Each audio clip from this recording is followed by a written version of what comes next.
What is happening, PGA DFS fans? It is the PGA DFS strategy show here Tuesday afternoon.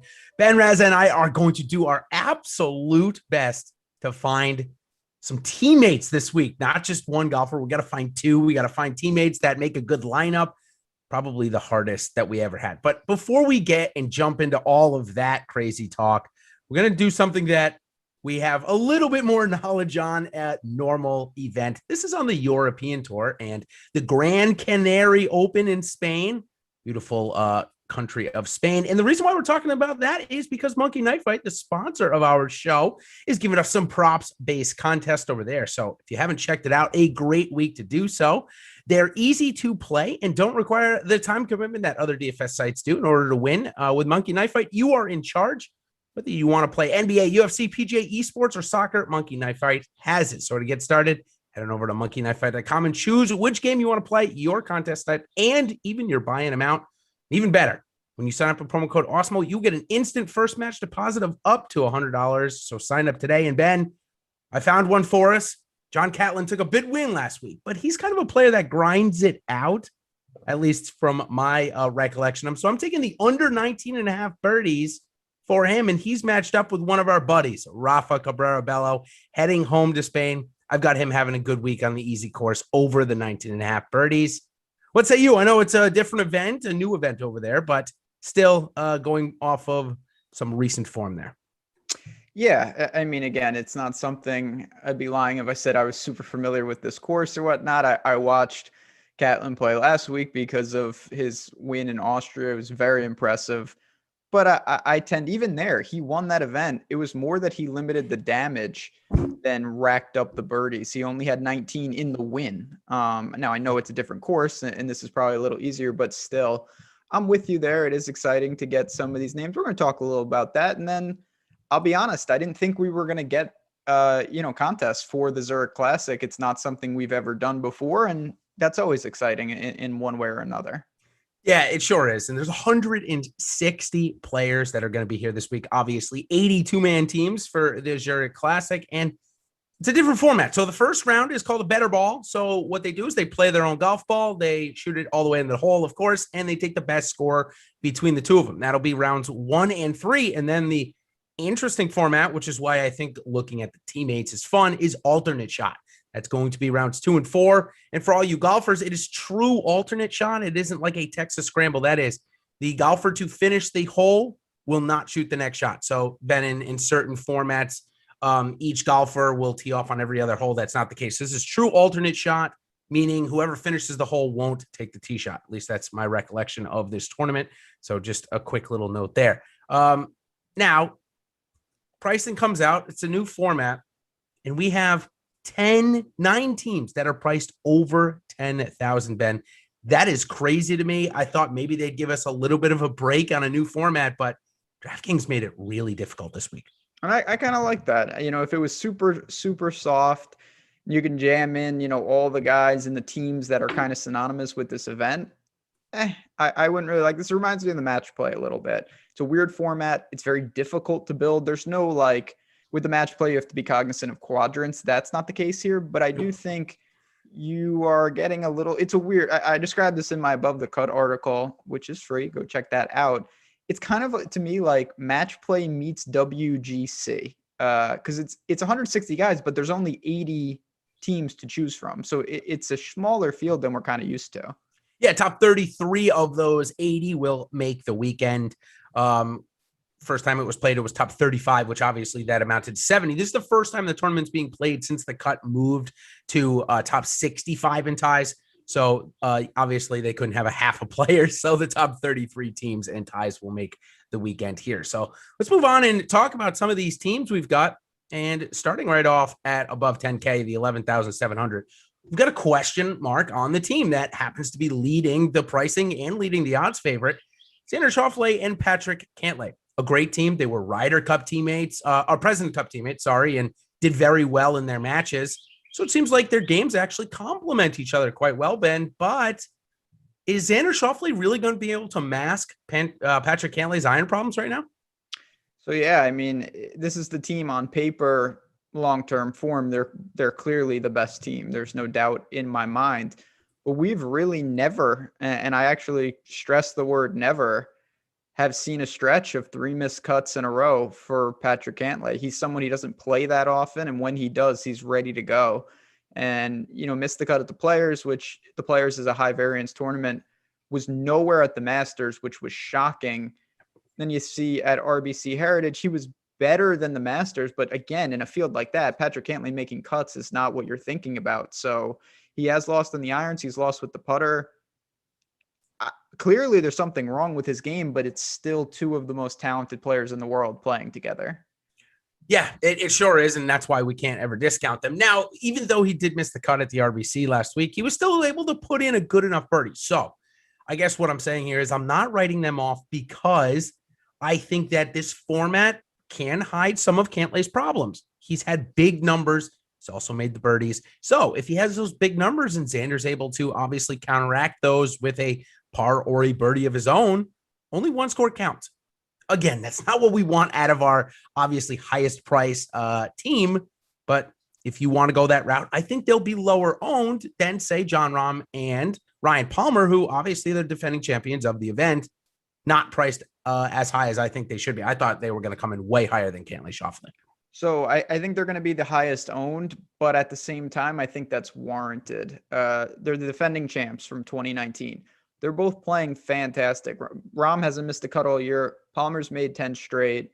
They both made the cut, at the Masters. They're just playing good golf. They obviously like each other. The chemistry issues, it's hard to quantify that, but clearly it seems like they're a team that's got that worked out.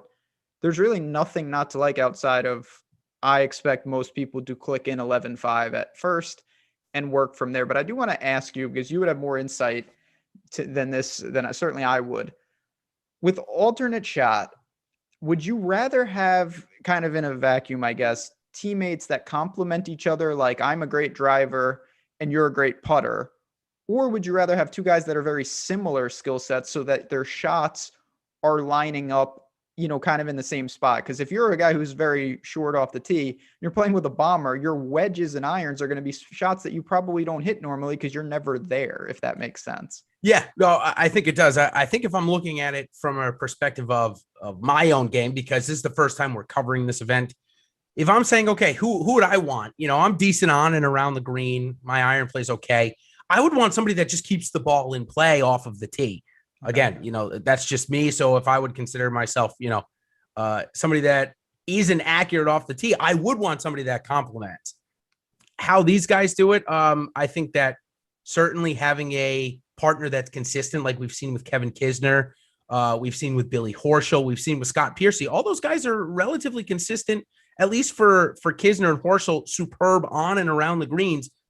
So I think maybe it goes to, is your partner's skill set going to be able to save you if you don't have a bad hole? And certainly when you look at a team like Tom Lewis and Tom Peters versus a Billy Horschel and Sam Burns, I mean, you got consistency with Horschel, but obviously there's upside. So there could be a couple double bogeys from Lewis and Peters. You won't get that with Horschel. So I don't know. It's an interesting question. I think it's fun to look at because there are some teams as we march down that I say, hey, Will Gordon is terrible at a couple of things that Michael Thompson happens to be really good at.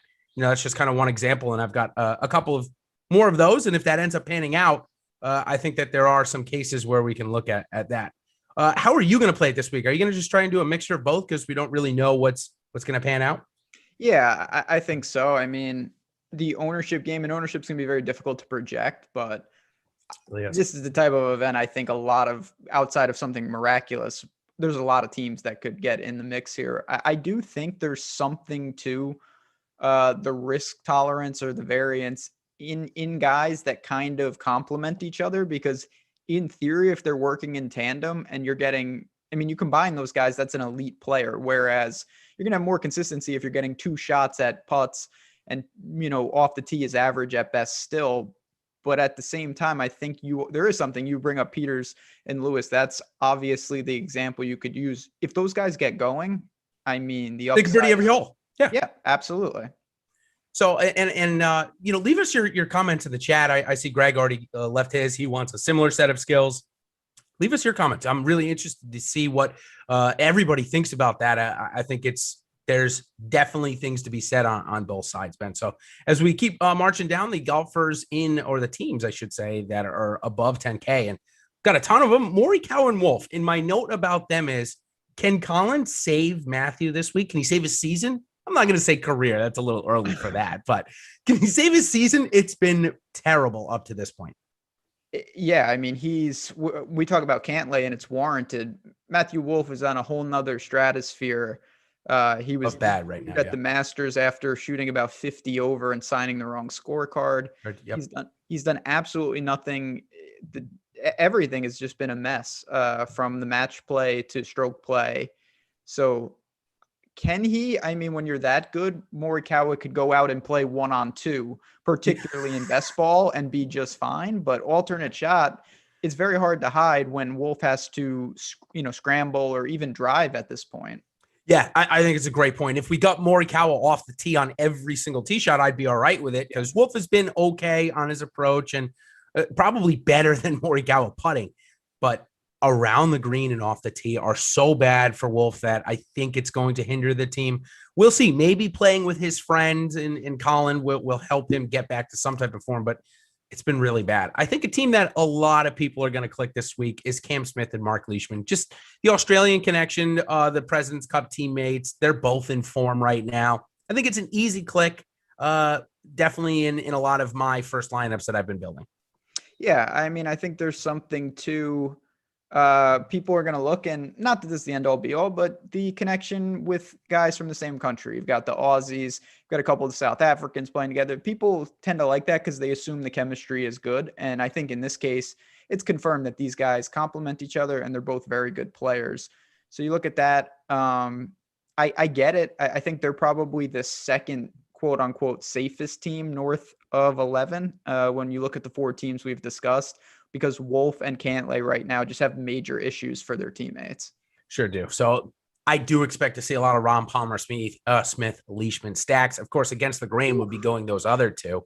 Now, that is not going to leave a ton of salary, but I do have some names, Ben, some teams below 7K that I think are just as good as some of the ones in that 7K range. So, of course, we'll get to them. But I want to talk to you about Bubba Watson and Scotty Sheffler. Ben, I think this team could be pretty dynamic, actually. Watson struggles with the putter. We know that.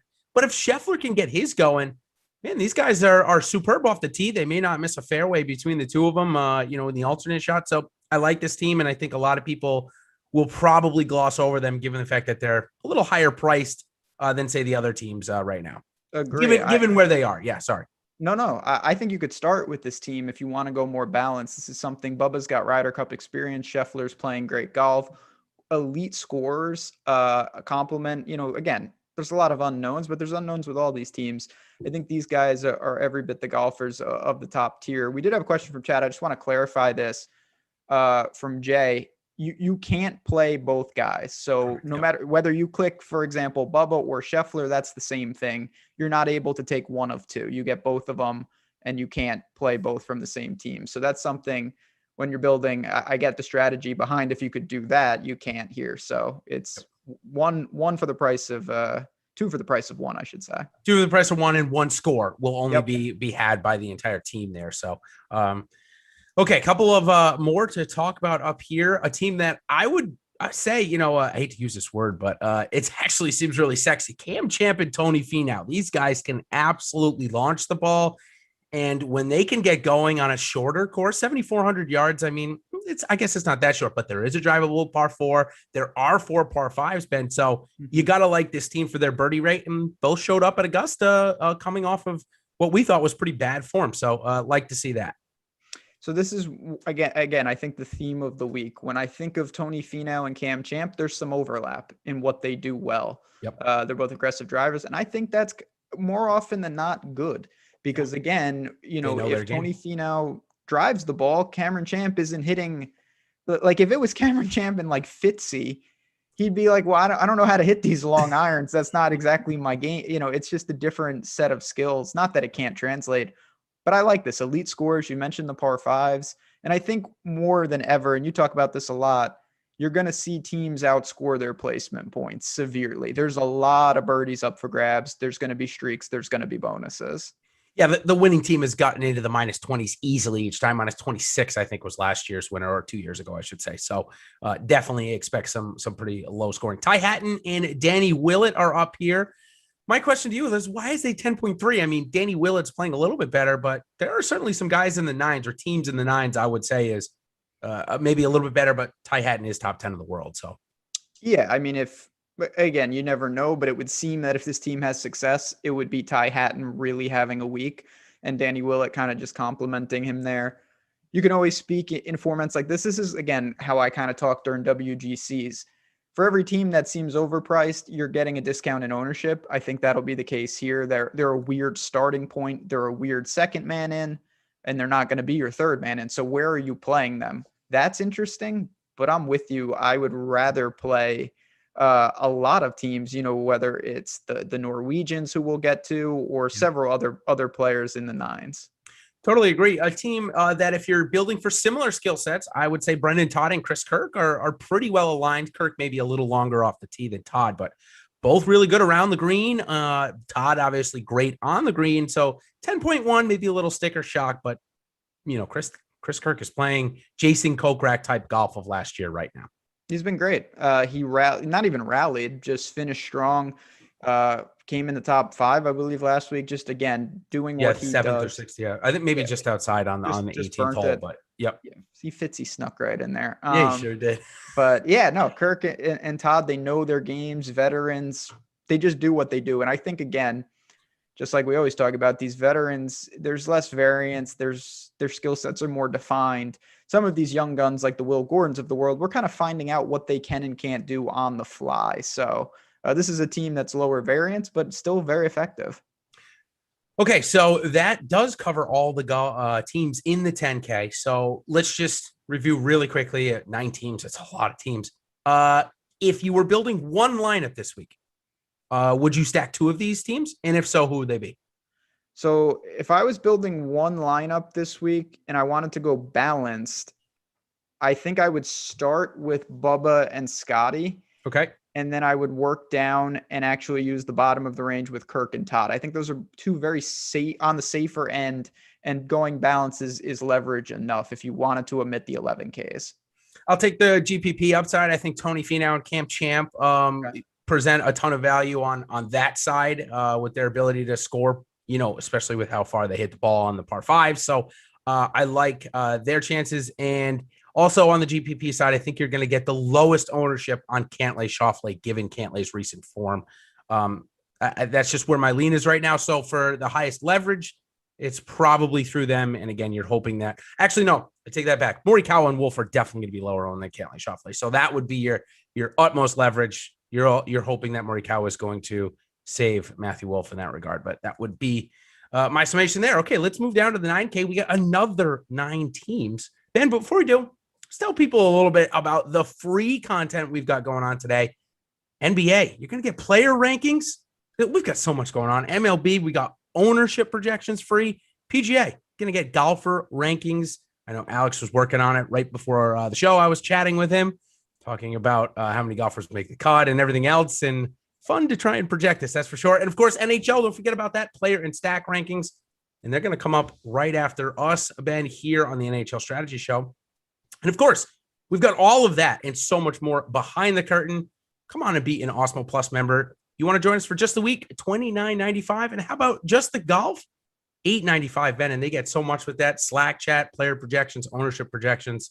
What's your favorite part about all that? We've also got new unofficial World Golf Rankings. We got so much going on now. Yeah, I mean, I think it's a situation where the honest truth is that the public, even if you're not super involved and you're very casual, you can build an effective team pretty damn easily by just Googling stuff. That's the reality of the situation in the landscape for DFS. So the next step is, where can you create an edge? And it's with these tools. It's what Alex is using. It's what the team is using.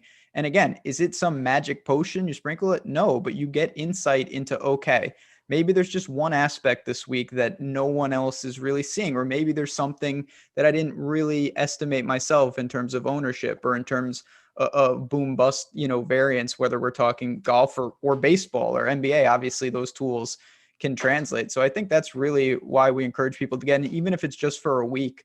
If you're looking for a little edge, if you're looking for just that extra push, it can be really effective because right now, out there's great information across the board. And I think our tools are really what to be forward thinking. You have to do that with DFS these days.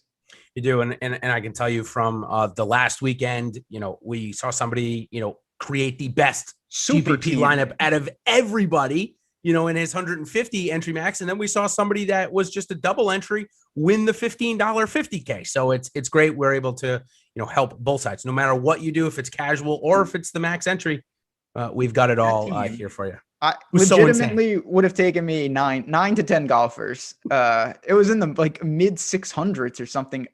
That's a lot of points. So yeah, congrats. We've got some people doing some really impressive things and we hope to keep that going. For sure. All right, let's break down this 9K range. Taylor Gooch and Max Homa. We know that they're buddies. And let me make something really clear before we go on. The ability to choose your own teammate is available to you in this tournament. And if you didn't, you would randomly assign one by a tournament director. So if you're wondering how some of these pairings came about, that's how. Taylor Gooch and Max Homa, however, they're pretty good buddies. We've seen through Twitter them interact. 9.9K, Max Homa's having the best season of his career, and as is Taylor Gooch. So do they interest you? Yeah, I mean, this is another team you just mentioned playing pretty well. Price is reasonable. And two guys, Max Homa's really flashed, and Taylor Gooch at times has shown he can compete. So I have no problem with that. I don't think they're my preferred target, but they could be a second team in when looking at the 6 spots. And now, poor Seamus. Seamus has dropped out with COVID. Oh, no. The Seamus Power David Hearn connection is getting messed up? Yeah, so Zach Suture is in. I'll be honest, I don't know. What does that do? We don't need to derail the show. I'm not sure what that does, though. Do you just have to click in his teammate and you get the points still? Yeah, I'm guessing that DraftKings will probably just add Suture to the pool and change. Suture's obviously going to play with Hearn, David Hearn. So interesting to note there. David Hearn's actually had some pretty good course history, regardless of who he's played with here. So I wonder. But and Seamus Power, I think they came in the top 5 in 2019. So that's unfortunate for Seamus Power, who was definitely looking for a good start here. I wouldn't be surprised. We'll definitely get down to some more Seamus Power ranges in a little bit. But before we do that, I do want to talk about a team I'm intrigued about. We got Victor Hovland and Christopher Ventura. As you mentioned, Norwegian connection. But beyond that, they were teammates in something. I don't know. I saw a picture floating about from their teenage years. Obviously, they know each other. But also, they're both great off the tee. Hovland struggles with putting. Ventura is actually very good at it. Hovland's good with the irons. Ventura struggles with it. So they have complementing things and similar skill sets. So I like this team a lot. Yeah, this is an interesting one. They've got the, I believe, the Cowboy connection at Oklahoma State as well. Yeah, they got everything. That's right. Christopher Ventura clearly has got some talent. He's also struggled. There's no doubt about that. The game is a little erratic. I think the weak link amongst them would be around the green, but Hovland, you could make an argument that if you just ordered individual players, he's hovering around top 5, certainly in the top 10 of best players in this field. So he could carry them. And I think that's another element that we've kind of talked about a little.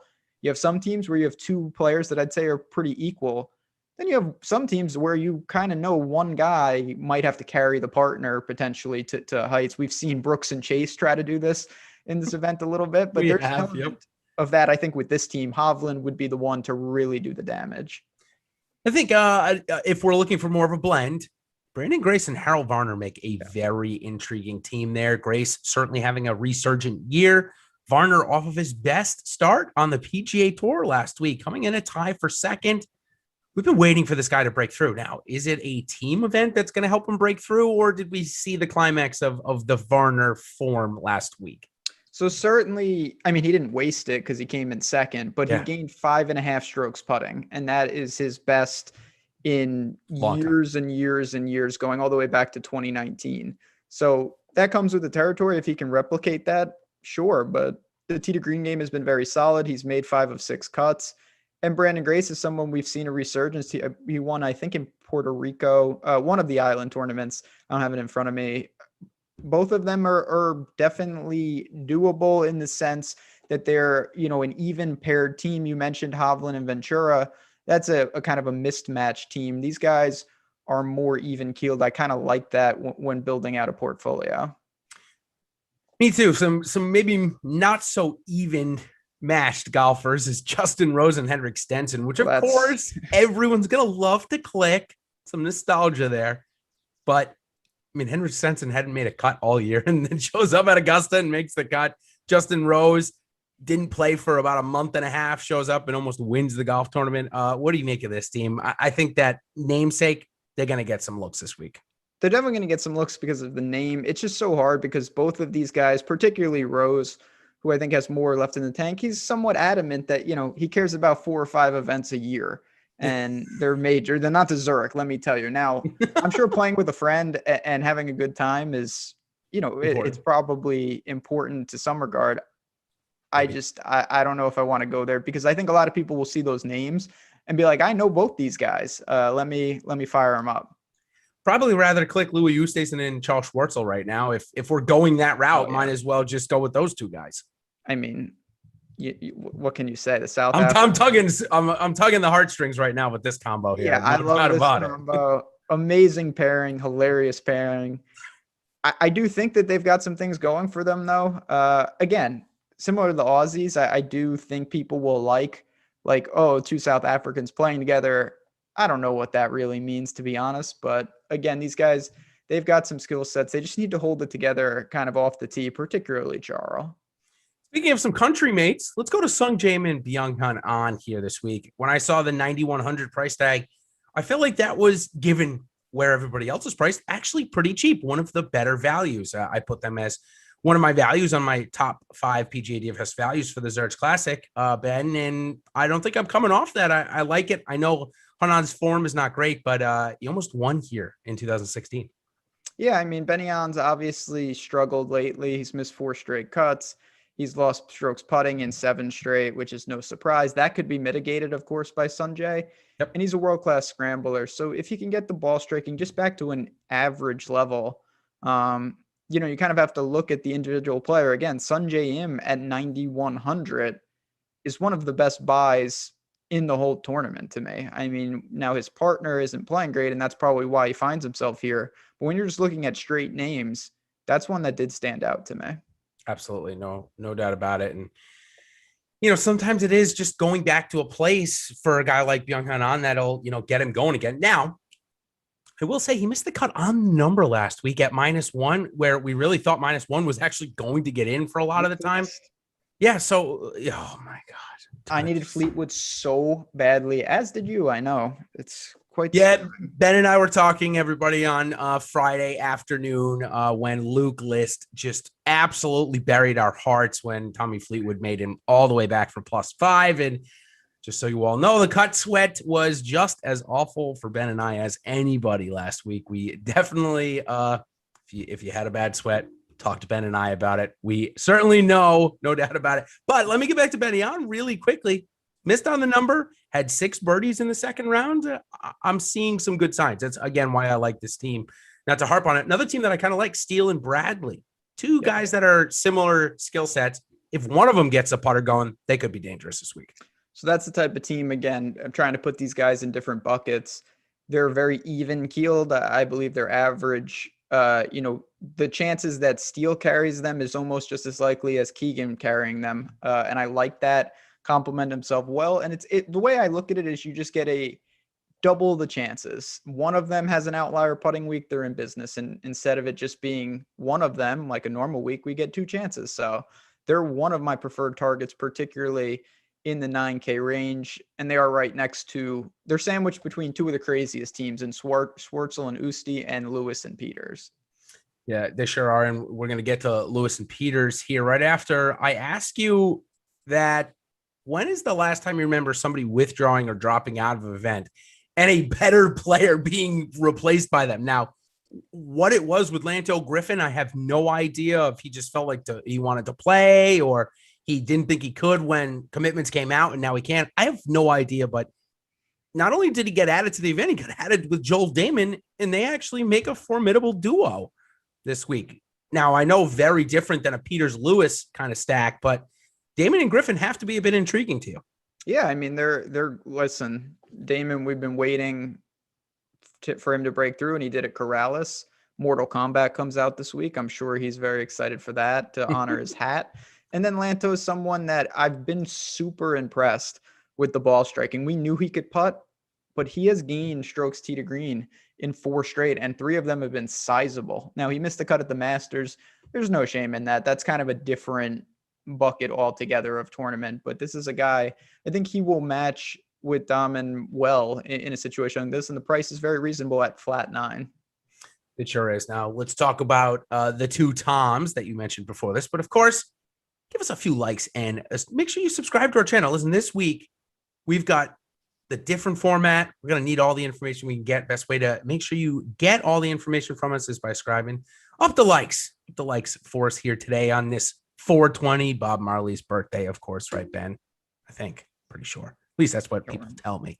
Now let's go ahead and move down before we get into any more Bob Marley talk. That'll definitely get me off of the rocker a little bit. Let's talk about Peterson Lewis. Then we'll move down to the 8Ks with like Strickland and Fratelli. Do you think that there's too much variance to play this team, or do you think we have good enough form from each of them that they're viable this week? So they're always viable because of the way they play. There's no doubt. I love the way they play. To be honest with you, I love the way they play. So I think that's the new age of the PGA Tour. I used to be of the mindset that you'd want to make 95% of your cuts and build like a pyramid and have 25% top 20s, 5% top 10s, less and less. I think most guys would tell you now, give me 2 wins and 20 missed cuts, and I'm content. They don't care. The Stewart sink. Yeah, and that's how these guys play. I mean, Tom Lewis is here because he came out of nowhere in Korn Ferry qualifying and won one of them. Peters is insane. So do I think it's risky? Well, that's a given. I think we know that. But when you play like this, there's always an element that you can catch lightning in a bottle, and that's why they're always relevant.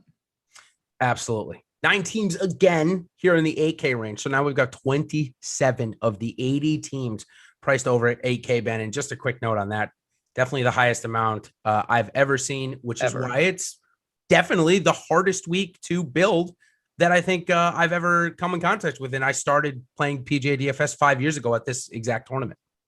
Yeah, I'm actually pretty excited to build. The more I look at this, the more I might actually, and I rarely do this, I might build 150 and just see what happens. Have some fun. Ben is back in the 150 train, folks. Maybe that's no guarantee. It's funny. They're talking about range of outcomes. My first thought was like, I'm going to play like 2 lineups this week. I don't have time for this, but this is intriguing just because of the way they're doing it. And the pairings are so interesting. They are one of the more intriguing ones, I think, in this range. And we can kind of just pick and choose in this range of names that you see there. One of my first clicks is Graham McDowell and Matt Wallace. Now, Graham's not playing great, but each of the last 2 years or 2 tournaments played here, 18th and 22nd. And then you got Matt Wallace, who is actually playing very well. And he's got some Ryder Cup hopes. This would be a great way to go out and kind of make a statement. So I love this team here this week.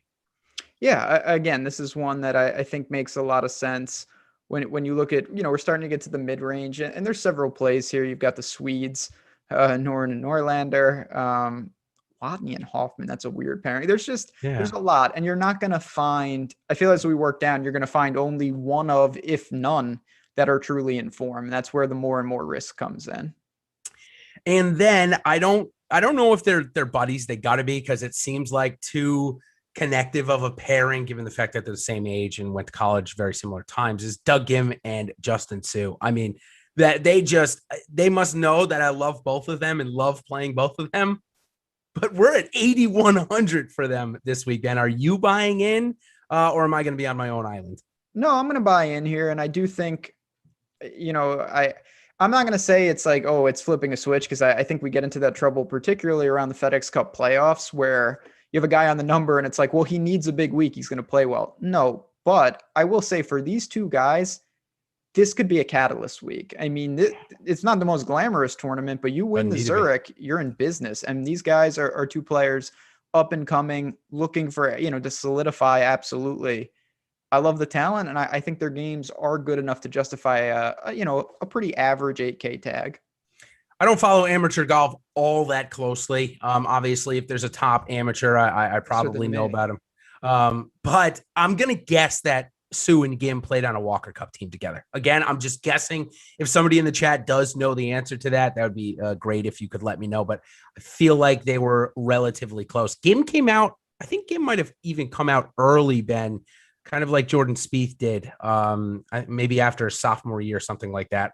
Again, don't quote me on that. I don't know college golf that well, but still, I like the team regardless of when they did come out of college. Okay, more in the 8K range. We got the PXG connection of Jason Kokrak and Pat Perez. I actually don't mind this team at all. I like them better than the Charlie Hoffman, Nick Watney squad. Yeah, Watney, no offense to him, is a straight outlier. Like, you have to, again, visualize it individually. Charlie Hoffman would be priced around here. Nick Watney would be towards the bottom of the price, maybe even the min. So when you look at Pat Perez and Kokrak, I think that's closer to where we're getting at. They complement each other. They'll probably be complimenting each other off the course, having some fun down in the Big Easy. Two guys that it seems like to have a good time. Hopefully, no doubt about it. Pat Perez is not an island, so he can't leave like Bermuda, but I like them. The games are in good shape. Perez is not playing great, but Kokrak is. And again, now we're looking at 80 in the lower eights. You're not going to find everything you want. You're just pulling at something to grasp at. Going back up, Streelman, Fratelli, my note on them is it's an interesting blend of talent. You know, Fratelli is definitely a Bryson Bomber mold, certainly now, and Streelman is obviously not even close to that. Interesting blend of talent, but I'd rather play other golfers in this range. Yeah, I mean, you can make a case for pretty much every team, particularly up here. They're towards the back for me as well. I think it's a fine pairing. Nothing stands out, but at the same time, the putter, both of them are pretty erratic. And I just don't think the upside per se, I mean, Fratelli's got it, but Streelman, it's a weird combination in that regard. If Joel Damon and Lanto Griffin didn't pick their pairing, then they would qualify as this, but I'm just going to assume that they did, even though they didn't. Eric Van Rooyen and Wyndham Clark might be the weirdest tournament director duo. I can't imagine these guys know each other, or do you have a connection for me? Let's see. Do I have a connection between EVR and Wyndham Clark? College. Well, unless EVR went to Oregon, I'm going to say no. They both, I would say normally the connection is they both absolutely torch me. But Wyndham Clark actually helps me more often than not. EVR. Van Rooyen went to Minnesota, so. Okay. So no. I will say they're not the weirdest pairing. I'll get to them in due time. The weirdest pairing is, I think, clear in this field, and they're on the short list, but it's not them. And it's a tough one to grasp there. I think, again, for a large field tournament, you can look there because these guys have some talent. Wyndham Clark is a unique player, but I prefer Gim and Sue. I prefer Kokrak and Perez. Me too. How about Cameron Trungale priced at 8,000? Then I guess you could toss in Roberto Castro, but it goes to what you've been saying. If we're trying to look at one golfer now in this range, Cameron Trungale at 8,000 would be a pretty good buy. If Roberto Castro can mitigate the Cameron Trungale bogeys, it could be a pretty decent team. And because it's Castro, they shouldn't be as highly owned as Trungale has been recently. That's for sure.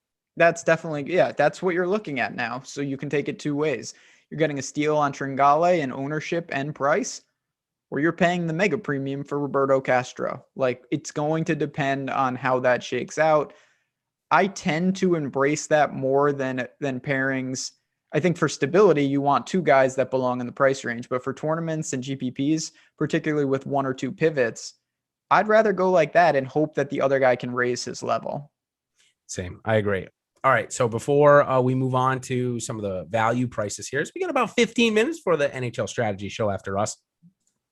Let's say we wanted to build a balanced line, or one that we believed was a little bit more balanced.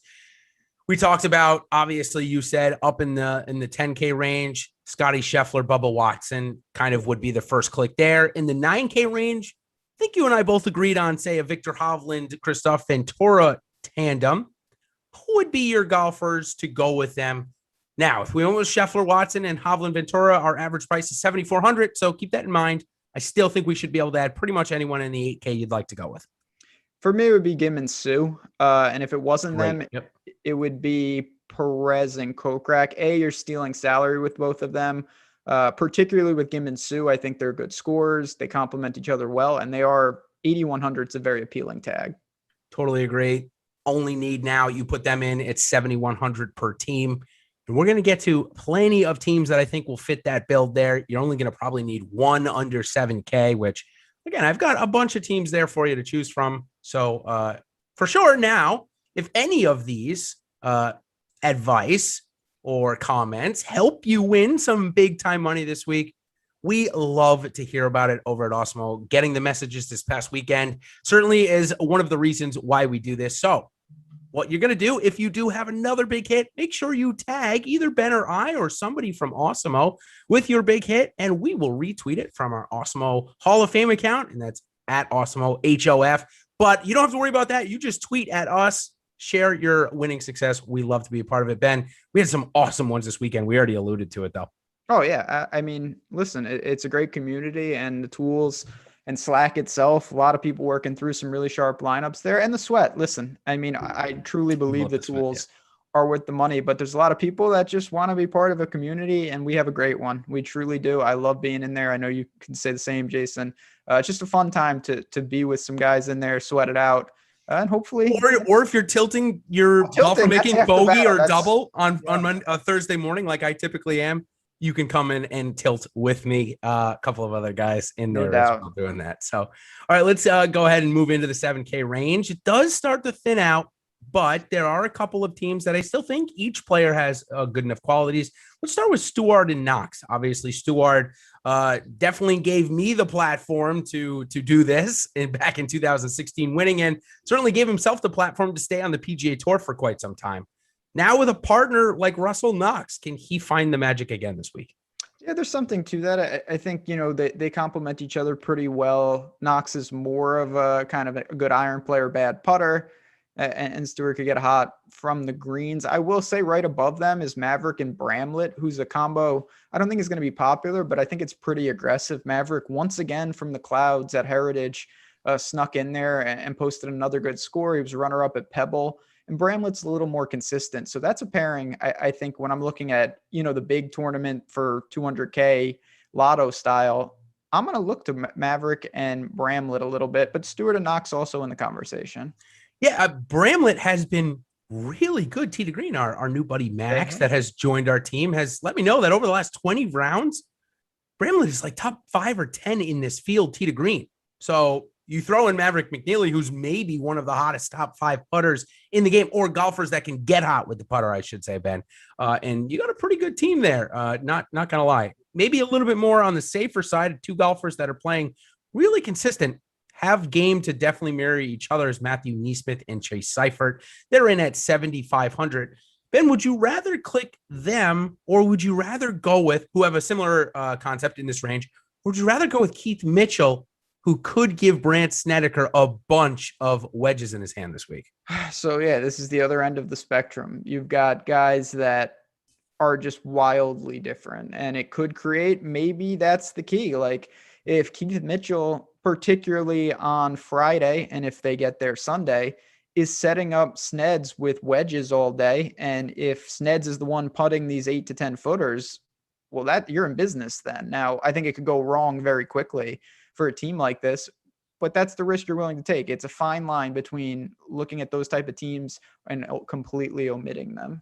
Yeah, and just a quick note on that. Even if it's Mitchell that's got to putt the 8 to 10 footers because it's Sned with the wedge, Mitchell's been pretty good with the putter this year. So I was more intrigued with that matchup, that I'm going to get Keith Mitchell on the bombing holes to get Snedeker the wedges. And of course, if it all works out, maybe get Snedeker to put the ball in the fairway on some of those more difficult holes where Keith Mitchell might be, bombing it into the water or whatever the case may be. So I really liked the blend of talent there. One of the teams that really stuck out to me in that regard. Then we got the department store team of Lord or Laird and Taylor. What do you make of that one? Kind of an interesting grouping.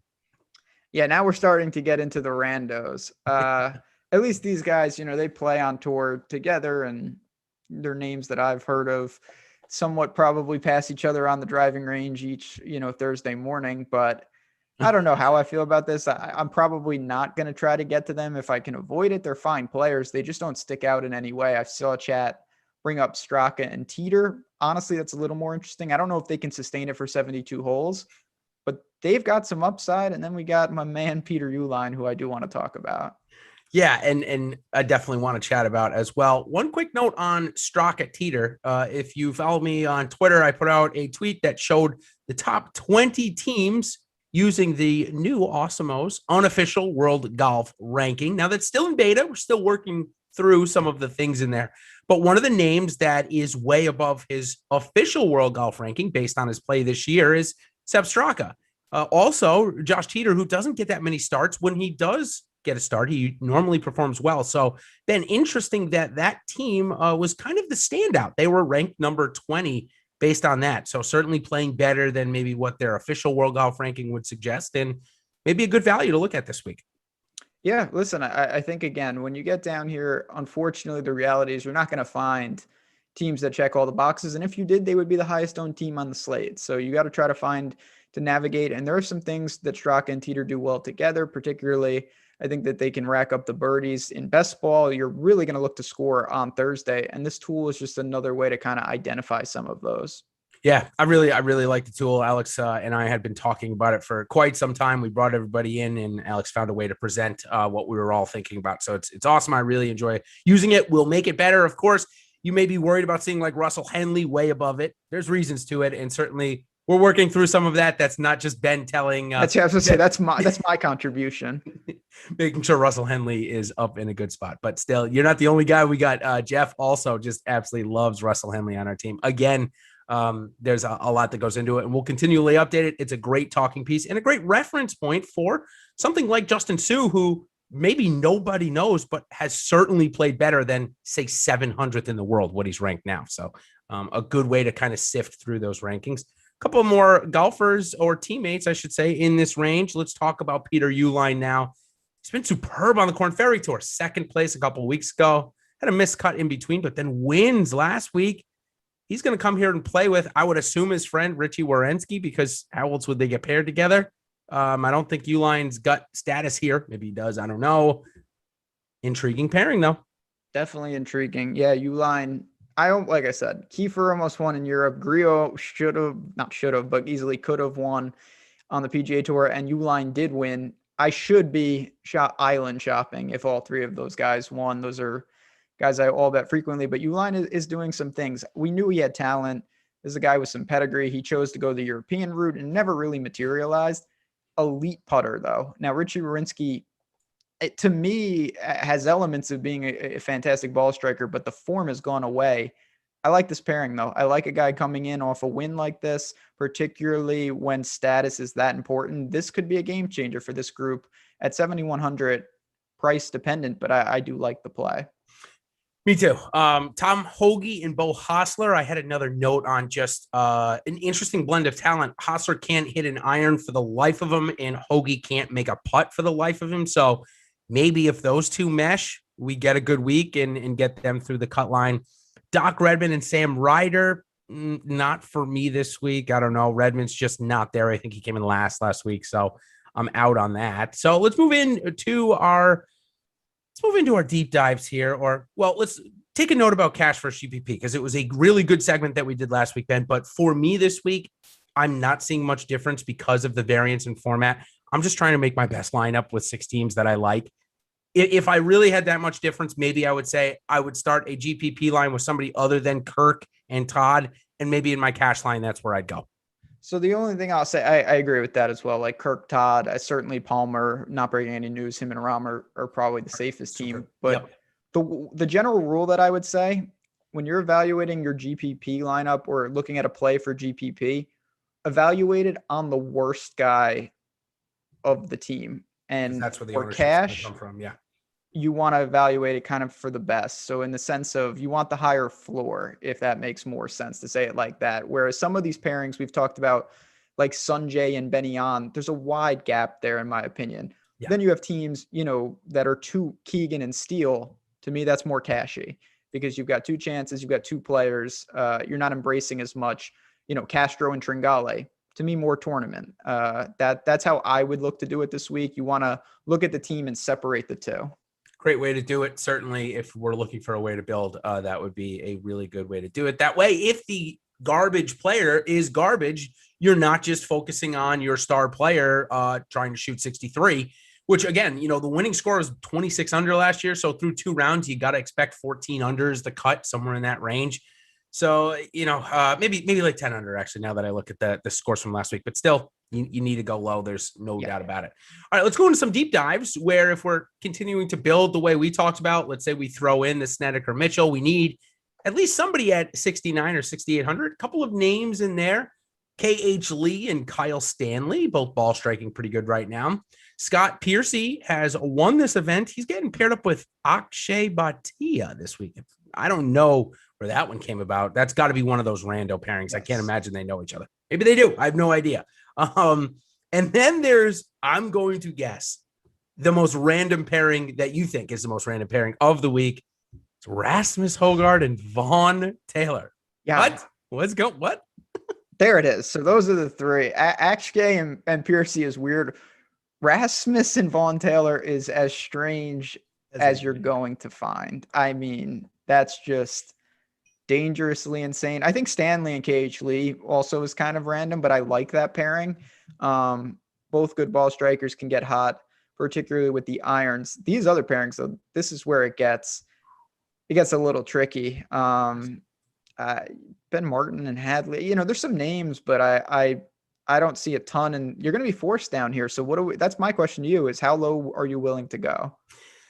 I mean, I'm willing to go relatively low if I like at least one of the guys this week. And, we're about 120 seconds away, maybe 90 seconds from being able to have to get off for our NHL guys to come in. But a couple names before we do. Andrew Putnam and Scott Harrington. I think that's a good combo team. I think they've both played well this year. I'll have some shares of those guys. How about Kevin Tway? Hadn't played for 2 months, showed up last week at a course that shouldn't be good for him, made the cut, had a lot of birdies, and Kelly Kraft, who is a guy that just kind of comes out of nowhere sometimes. That team at least piqued my interest. Yeah, again, I think down here, more than ever, you want to just look for one elite skill set. And if both of your guys have that, then it's even better. So if one guy can really drive it, one guy can really putt it, that might be enough to keep them in the conversation. But overall, it's just like every week, you don't want to just, some of these teams realistically have, particularly in the low sixes, have little to no chance. So that's something, me and Eric Lindquist tomorrow night, we'll talk even more lineup construction. We'll talk weather, answer your guys' questions. But this is going to be a fun week, man. I'm actually very excited that we do have content. Me too. I am excited. I saw one more team that I wanted to bring up since it is 420. I'd be remiss if I didn't bring up Robert Garrigus. Bobby G. Okay. Is paired up with JB Holmes. They've got to be friends because I don't think Bobby Garrigus, unless he's using his 420 marijuana medical exemption with the PGA Tour, which could be true actually because he was suspended and la. If that's the case, great. But Bobby Garrigus, JB Holmes, there's the outlier this week. Now, Ben, we've got Valspar next week. Most people know I live in the Tampa area. My parents live legitimately right off the 5th hole. So it is what I consider my home event. I'm excited to bring some on-course content there. But until then, Ben, sign us off, and we'll see everybody at Valspar, right? Yeah, that's going to be exciting. It's always good to have that inside info. At chat, always a good time. Thanks for sticking with us for a weird event. Hit that like button on your way out. We really do appreciate it. And stay tuned. NHL Strategy Show coming up next.